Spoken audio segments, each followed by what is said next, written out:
It's an amazing site. It's come back to life. It really has. From wasteland to wetland, look at those pictures. A noxious and toxic dumping ground is now a fertile focal point in the heart of Cuyahoga Valley National Park. The Cleveland area was once the poster child for environmental contamination. But 50 years after the Cuyahoga River last caught fire, we now have another example of what can be done to correct it. News 5's Jordan Vandenberg takes an in-depth look at a transformation 25 years in the making. Nature has a way of healing itself, a way of undoing what's been done.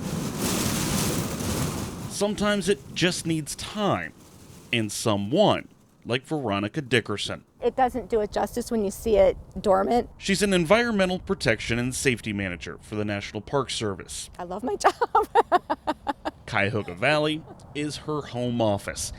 In this little piece of parkland is her passion project, affectionately known as Crutchy. Crutchy. Crutchy was a former salvage yard. I remember reading about it before I started with the Park Service.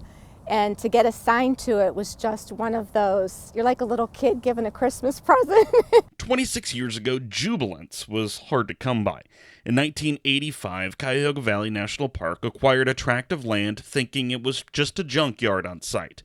Crutchy was a whole lot more than that. We found through staff becoming ill and things like that, doing source checks, resource checks, that I think we had a problem. What they found were thousands and thousands of barrels of industrial waste, dioxin and heavy metals.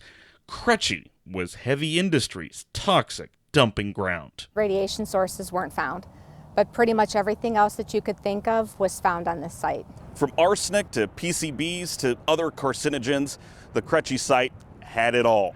The site was closed off in 1986 and remediation work began. And as the years turned to decades and decades turned into the new millennium, the area started to improve. And now, it's thriving. It's amazing. I can't even put words to it. To see this to come to fruition and it be done and being able to give it back to the public is just the greatest gift. Over 26 years, the National Park Service, state and federal EPA oversaw the remediation, with Dickerson managing it for the past 7, using $50 million in settlements with Ford, GM, 3M, Chrysler, and others. Crews removed nearly 400,000 tons of contaminated soil.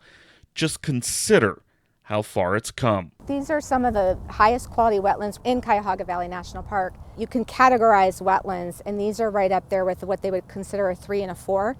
So they sustain high levels of Bethnic communities and critters and turtles, so they can sustain the life here, and it's a very vibrant resource for them. Born and raised near the national park, Dickerson has helped to make it better.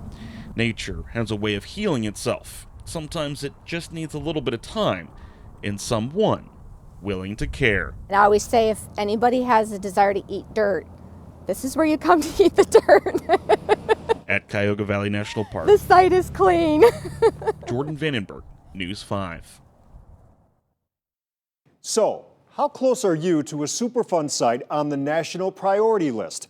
Dozens of sites all throughout Ohio are toxic enough to find themselves on that list, making them among the most polluted places in the country. The Copley Square Plaza in Copley Township made the list after complaints from residents about the taste of their drinking water.